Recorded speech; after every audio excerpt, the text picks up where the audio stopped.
Olá, nesta aula vamos apresentar alguns conceitos básicos a respeito da troca iônica no solo. As superfícies dos minerais e da matéria orgânica podem ter cargas negativas. Aqui tem uma demonstração bem simples disso. Foi pego uma pilha, amarrado um fio de cobre no polo negativo e outro no polo positivo da pilha. E foi inserido esses fios de cobre dentro de um recipiente com uma amostra de solo mais água. Após alguns minutos foi retirado e se observa que o solo grudou, neste caso, no polo positivo da pilha. Então, nas superfícies dos minerais de matéria orgânica podem existir, então, essas cargas negativas que podem estar absorvendo cátions como cálcio, magnésio, potássio, sódio, alumínio, hidrogênio, dentre outros. Alguns que são nutrientes para as plantas, outros que não são nutrientes para as plantas e que eventualmente podem ser até tóxicos para os vegetais. Então, nessas cargas negativas ficam adsorvidos esses cátions. Então, a adsorção é uma reação de superfície. Nesse caso, os cátions estão ligados à superfície carregada negativamente desse componente do solo, matéria orgânica ou matéria mineral. O cátion não está dentro da matéria orgânica ou da matéria mineral, ele apenas está absorvido na superfície da matéria orgânica ou mineral. Aqui uma maneira simples de representar isso. A gente está ali um mineral qualquer, né? Pode ser um mineral 1 para 1, 2 para 1, enfim, e ele tem cargas negativas na sua superfície. Ali, por exemplo, ele pode estar absorvendo cátions como potássio, magnésio, e digamos que tenha bastante cálcio na solução do solo. Pode haver então uma troca desse cálcio que está em maior quantidade na solução do solo pelo potássio e magnésio que passam por sua vez a solução. Então, por isso que é chamado um processo de troca de cátions, que vai depender, é claro, do equilíbrio químico que houver na solução do solo. Uma outra maneira de estar representando isso, né? Então, as raízes das plantas, elas absorvem, na verdade, os cátions da solução do solo. Mas esses cátions, eles estão, de fato, retidos na superfície dos minerais e da matéria orgânica, especialmente das partículas de tamanho argila, ou seja, aquelas com tamanho menor que 0,002 milímetros. Então, essas partículas muito pequenas do solo, elas têm maior área superficial específica, portanto, maior probabilidade de terem cargas negativas em sua superfície. Então, essas cargas negativas retêm esses cátions, eles passam progressivamente à solução do solo e são, consequentemente, absorvidos pelas raízes dos vegetais. Bem, existem dois tipos de cargas negativas nas partículas de solo, aquelas chamadas cargas permanentes e as cargas ditas pH dependentes. Vamos falar primeiro das cargas permanentes. As cargas permanentes, elas são originadas da substituição isomórfica nos tetraedros e octaedros dos argilominerais do solo. Por exemplo, normalmente nos tetraedros dos argilominerais 2 para 1, deveria estar o cátion silício. No entanto, muitas vezes, na formação do mineral, ao invés de entrar o silício, que é um cátion tetravalente mais 4, entra um cátion trivalente mais 3, como é o caso do alumínio. Assim, vai haver sobra de carga negativa dos oxigênios na estrutura do argilo mineral. Então, aqui uma representação esquemática de um pedaço da lâmina, um pedaço de um argilo mineral 2 para 1. Na parte de baixo ali nós temos a lâmina tetraedral e bem no meio da lâmina tetraedral, ali representado de uma cor dourada, deveria estar o silício, que é um cátion trivalente. Mas muitas vezes pode acontecer na formação do mineral que ao invés do silício entre o alumínio, que é trivalente. E em função disso, você vai ter a sobra de carga negativa de algum desses oxigênios que estão aqui representados em azul. Bem, essas cargas permanentes, elas independem do pH, porque são originadas na formação do argilo mineral. Então, independentemente se o pH da solução de solo está mais alto ou mais baixo, essa carga continua existindo porque é uma carga estrutural do próprio mineral. Já as cargas pH dependentes, a quantidade dessas cargas varia conforme o pH do solo, daí o nome delas pH dependentes. Então, quanto maior o pH da solução do solo, maior a quantidade dessas cargas negativas na superfície dos minerais e da matéria orgânica.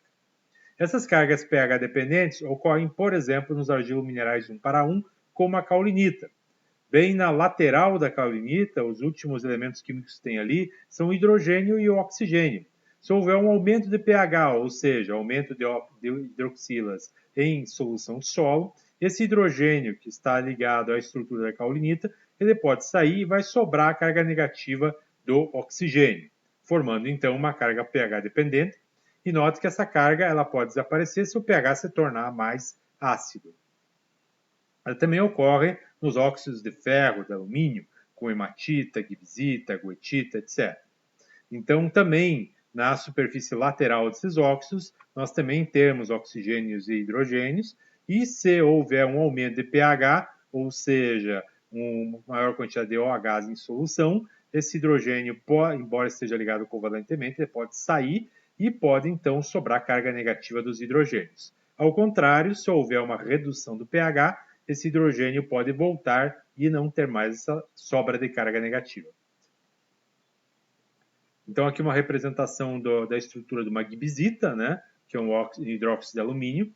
Então, você tem ali os hidrogênios, os oxigênios e o alumínio. Então, aqueles hidrogênios ali indicados pela seta, eles podem se dissociar em pH mais alto, com isso sobrando carga negativa dos oxigênios aos quais eles estão ligados. Também ocorre na matéria orgânica. Então, por exemplo, grupos carboxílicos, grupos fenólicos, pode haver a dissociação do hidrogênio nesses grupos e, com isso, sobrar carga negativa do oxigênio na estrutura da matéria orgânica. Vamos começar a falar agora sobre alguns conceitos importantes nesse conteúdo de troca iônica. Primeiro, o conceito de soma de bases, que alguns autores chamam de SB, ou S, ou valor S. O SB, ou S, ou valor S, é a soma dos moles de carga dos cátions trocáveis ligados às cargas negativas dos minerais de matéria orgânica e que são predominantes em solos básicos, ou seja, solos com pH da solução de solo acima de 7. Bem, e quais são esses cátions básicos, então? Seriam o cálcio, magnésio, potássio, sódio.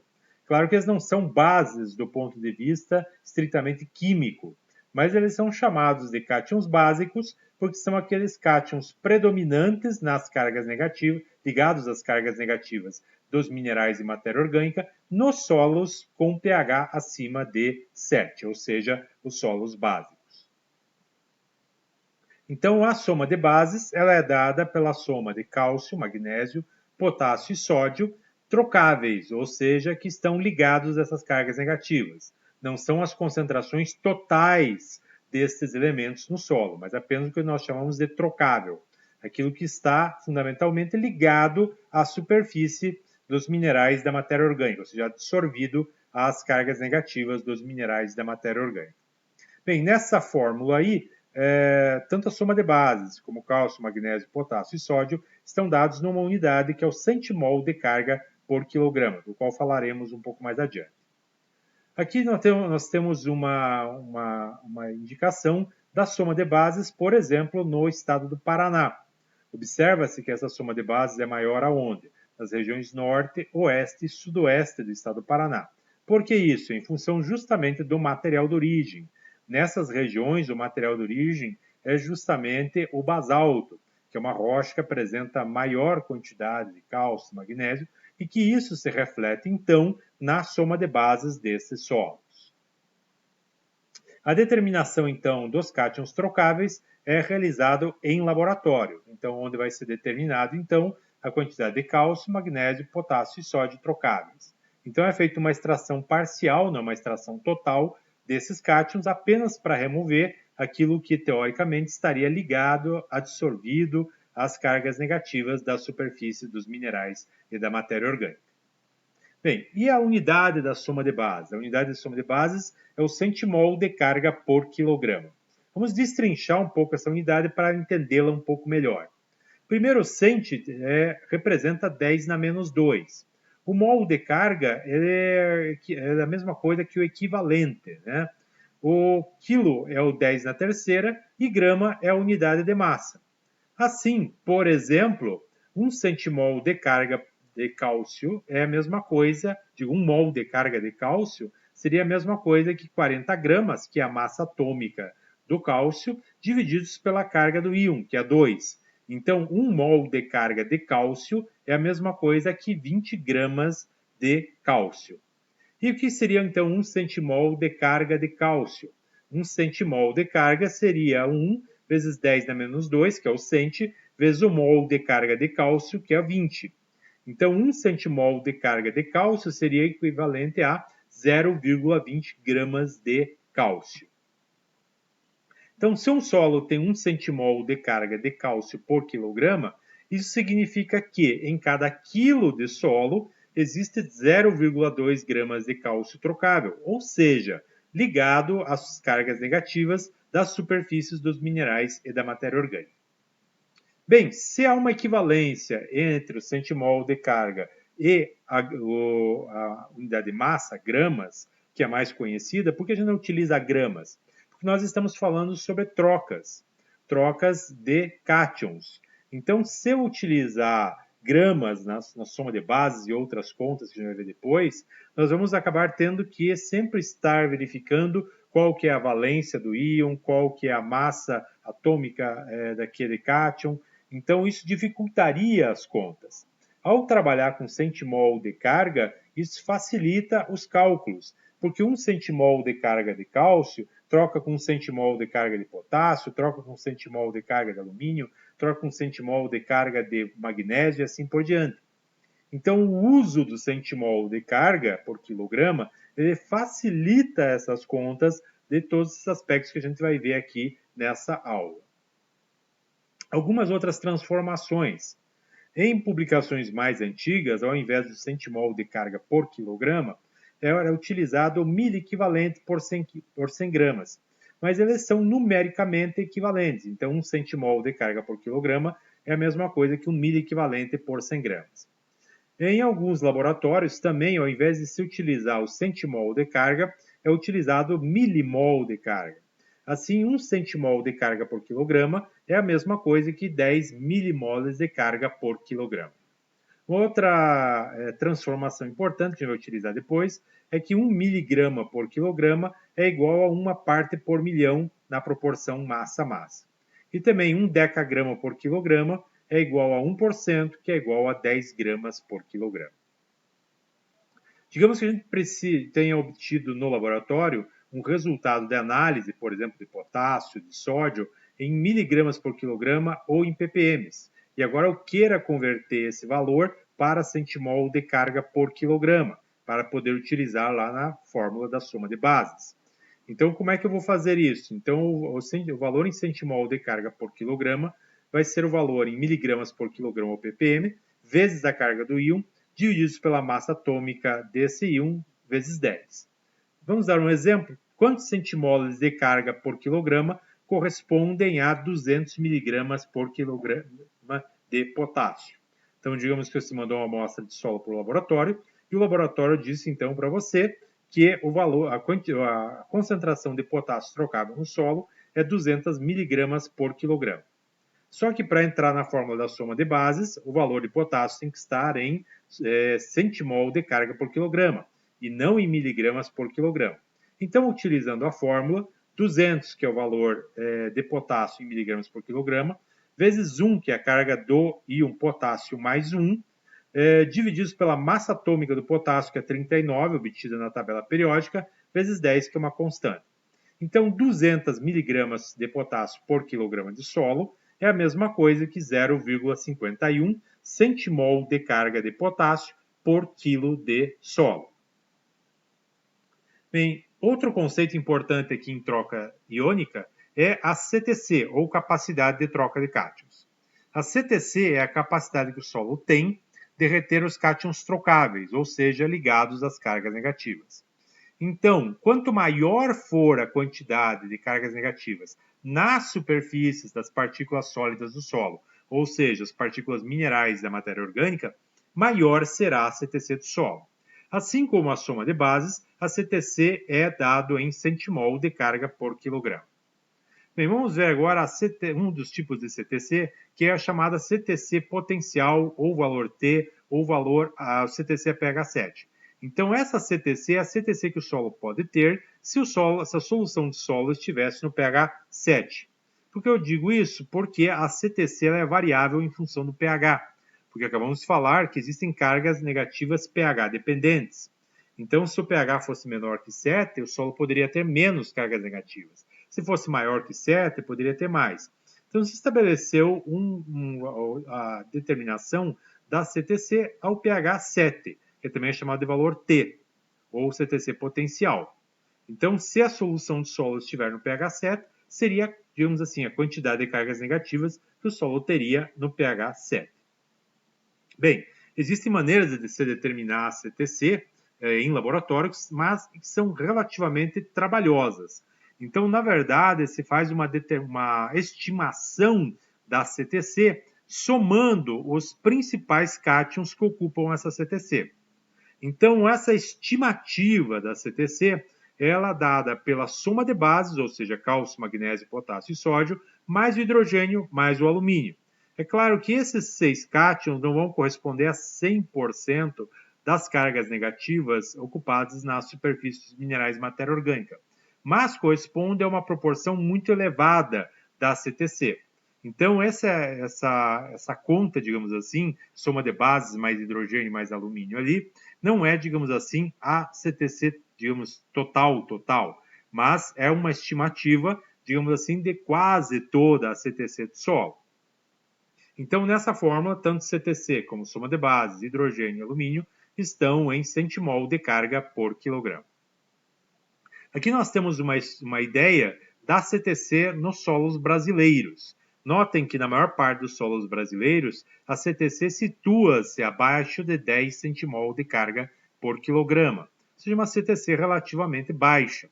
Apenas em alguns lugares no Brasil é que você vai ter uma CTC acima de 25 centimol de carga por quilograma, que estão representados aí no mapa em azul. No estado do Paraná, você observa que os locais onde tem a menor CTC é justamente aquelas localidades na região noroeste do estado. Por que isso? Porque justamente a região noroeste, os solos são formados predominantemente por arenitos. Esses arenitos formados predominantemente por quartzo, que tem uma quantidade de cargas negativas de superfície muito baixa. E, consequentemente, esses solos vão ter uma CTC bastante reduzida. Bem, aqui tem a CTC de alguns componentes do solo. Por exemplo, a gibsita, que é um hidróxido de alumínio, a CTC dela é apenas 1 centimol de carga por quilograma. O quartzo, também 1 a 2 centimol de carga por quilograma. A caulinita, argila mineral 1:1, um pouquinho maior, 3 a 15. A mica, que é o argila mineral 2:1 não expansivo, de 20 a 50 centimol de carga por quilograma. As esmectitas e a vermiculita, que são argilo-minerais 2:1 expansivos, notem que sua CTC já varia de 50 a 200 centimol de carga por quilograma. E a matéria orgânica, que embora muitas vezes presente uma proporção não tão grande nos solos tropicais, ela tem uma CTC muito elevada. Então, a matéria orgânica, apesar de sua menor proporção nos solos tropicais, pode ser muito importante sua contribuição na CTC do solo. A atividade da argila seria o cálculo da CTC não por quilo de solo, como a gente estava fazendo até agora, mas por quilo de argila. Por que isso? Porque, na verdade, as frações areia e silt, por serem maiores e terem área superficial específica muito pequena, elas contribuem muito pouco com a CTC. Então, ao invés de fazer uma CTC por quilo de solo, eu posso estimar a CTC por quilo de argila.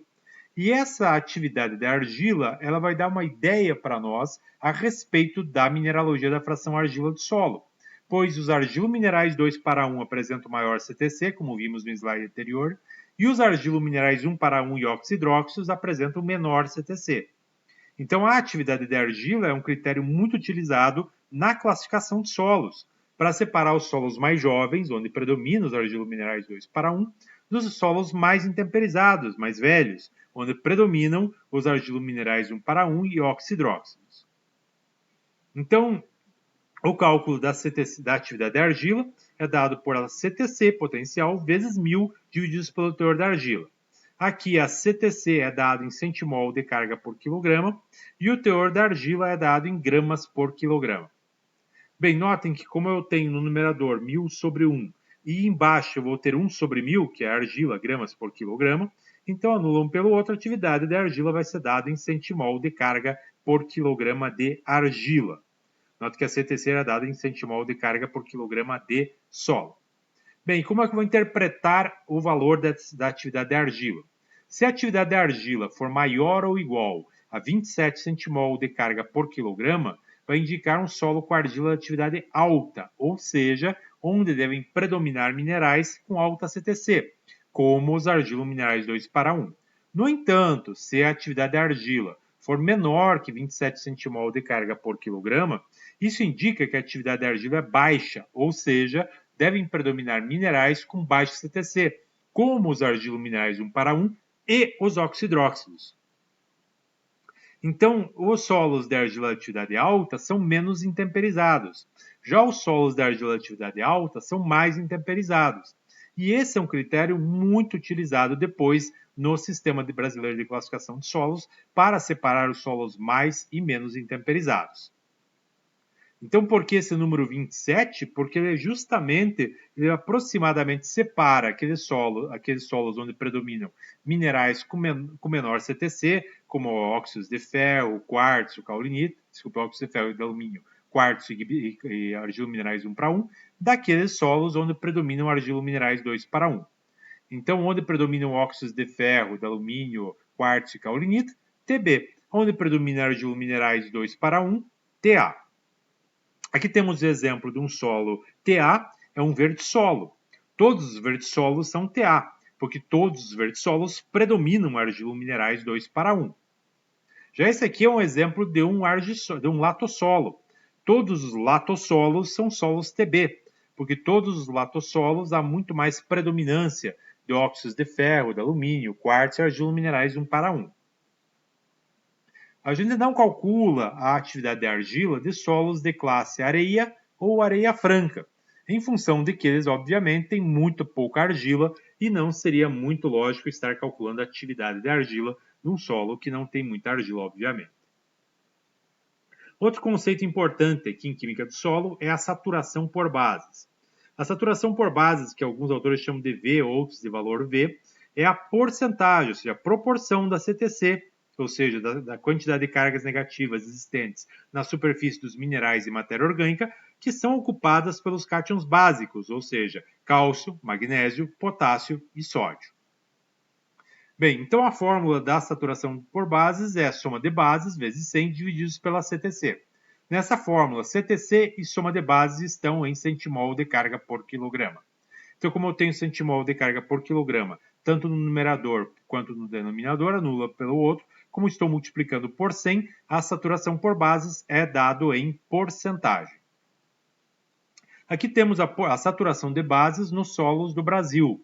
Note que na maior parte do território brasileiro, a saturação por bases é menor que 35%. Então, a saturação por bases é relativamente baixa.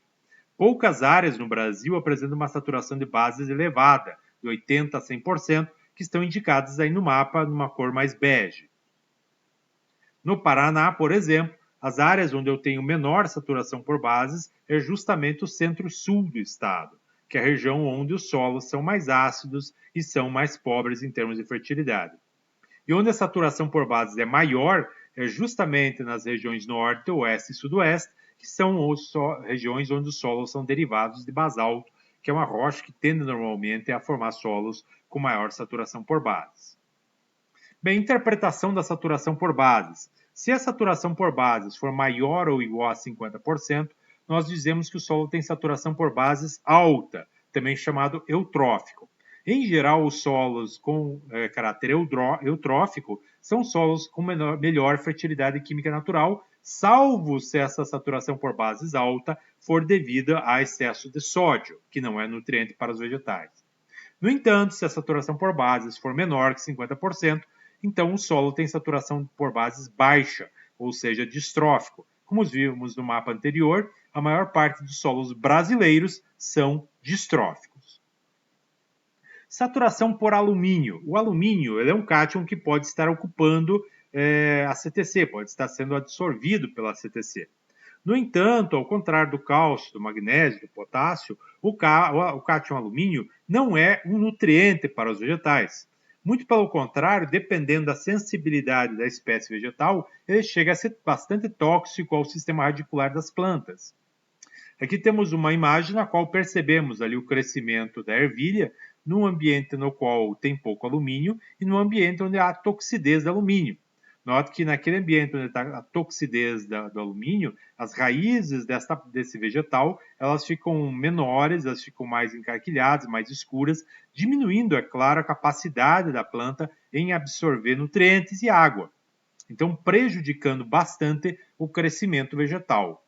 Então, realmente, naquelas plantas que são sensíveis à toxidez do alumínio, ele causa danos bastante consideráveis ao sistema radicular das plantas. Aqui temos a comparação do crescimento da parte aérea dessa mesma ervilha. Note que aonde não tem o alumínio, ela está crescendo normalmente, e aonde tem o alumínio, notem como o crescimento da planta é muito inferior. Então, a saturação de alumínio, que alguns autores também chamam de valor M, é a porcentagem da CTC ao pH atual do solo, não a pH 7, que é ocupada pelo cátion alumínio. Então, ela é dada pelo alumínio trocável vezes 100, divididos pela soma de bases mais alumínio. Então, aí nessa fórmula, tanto soma de bases quanto alumínio estão em centimol de carga por quilograma. Como eu tenho centimol de carga por quilograma, tanto no numerador quanto no denominador dessa expressão, anula um pelo outro. Como estou multiplicando por 100, a saturação por alumínio vai ser dada em porcentagem. Aqui, para vocês terem uma ideia, a saturação de alumínio, por exemplo, no estado do Paraná. Note que ela é bem maior na região centro-sul do estado, mais a leste do estado. Essa região é justamente os solos são mais ácidos, onde a solubilidade do alumínio é maior. Então, são solos onde a saturação de alumínio chega a valores de até 90%, 95% com facilidade. Onde, é claro, os solos tendem a ser mais pobres nessa região leste do estado do Paraná. Bem, interpretação da saturação de alumínios. Quando o alumínio trocável no solo for maior ou igual a 4 centimol de carga por quilograma e a saturação por alumínio for maior ou igual a 50 ou a saturação por base for menor que 50, nós dizemos que o solo tem caráter alumínico. Caráter alumínico, ele já tende a prejudicar o crescimento daquelas plantas que, obviamente, elas são sensíveis ao alumínio no seu sistema radicular. Digamos que não tão problemático, mas igualmente problemático, seria o caráter álico, quando o alumínio está entre 0,5 e 3,9 centimol de carga por quilograma e a saturação de alumínio é maior que 50%. Há muitos solos que não têm nem caráter alumínico, nem caráter álico, mas realmente em muitos solos brasileiros há o caráter álico ou até mesmo o caráter alumínico, porque a maior parte dos solos brasileiros são ácidos. E quanto maior a acidez, maior vai ser a facilidade da solubilização desse alumínio. Bem, até agora nós falamos principalmente sobre a adsorção de cátions, ou seja, a presença de cargas negativas na superfície dos minerais e matéria orgânica que permitem, então, uma adsorção de cátions, como cálcio, magnésio, potássio, alumínio, hidrogênio, etc. Vamos falar agora um pouco sobre a adsorção de ânions. Então, da mesma maneira que existem cargas negativas na superfície dos minerais e matéria orgânica, também existem cargas positivas nessas superfícies. E nessas cargas positivas podem ficar, então, adsorvidos ânions, como, por exemplo, o nitrato e o cloreto. Então, da mesma maneira que nós havíamos comentado a respeito de capacidade de troca de cátions, a CTC, a gente também pode falar de capacidade de troca de ânions, ou seja, a CTA, também chamada de adsorção aniônica não específica. Então, essa CTA ela pode ocorrer nos óxidos de ferro, na matéria orgânica, que com um menor pH, elas vão, na verdade, aumentar a sua protonação e com isso vão ter um excesso de carga positiva na estrutura ou dos óxidos de ferro, de alumínio, da matéria orgânica. E nessas cargas positivas podem ficar, então, adsorvidos ânions como o cloreto e o nitrato. Bem, agora vamos falar de um outro aspecto que é a adsorção específica de íons, que alguns autores também chamam de quimiossorção. Essa adsorção é uma reação de superfície muito forte, na qual o cátion ou o ânion vai ficar fortemente ligado à superfície do mineral ou da matéria do mineral. E com isso vai ficar muito difícil ele passar a solução de solo. Então a adsorção específica de cátions ou de ânions faz com que um elemento químico ele acabe ficando retido muito fortemente à superfície do mineral de solo. Isso pode ocorrer, por exemplo, na superfície dos óxidos de ferro. Aqui eu estou representando, está sendo representado esquematicamente a superfície de um óxido de ferro, e ali eu tenho H2PO4, que é uma forma solúvel de fósforo, que as plantas podem absorver. Mas esse fósforo, ao encontrar essa superfície do óxido de ferro, ele pode se ligar a esse fósforo covalentemente a essa superfície e, com isso, diminuir a sua solubilidade. Então, ele só vai voltar a uma condição solúvel se a concentração de fósforo for extremamente baixa na solução do solo. Então, de certa maneira, esse fósforo agora ele está, digamos assim, praticamente indisponível para os vegetais. Então, os ânions podem ser adsorvidos especificamente à superfície dos óxidos de ferro, de alumínio, de manganês e dos argilominerais. Isso ocorre principalmente com os ânions fosfato, molibdato, silicato e sulfato, sendo que desses ali você vai ter a disponibilidade de fósforo, de molibdênio e de enxofre, que são nutrientes para as plantas. Ânions adsorvidos especificamente não são trocáveis, pois eles estão retidos fortemente à superfície dos minerais. Então, ele constitui, obviamente, um problema para a disponibilidade de alguns nutrientes, especialmente ali o fósforo, o molibdênio e o enxofre. Bem, também pode haver a adsorção específica não só de ânions, mas também de cátions. Aqui também está sendo representado esquematicamente a superfície de um óxido de ferro e ali o zinco mais 2, que é a forma solúvel de zinco.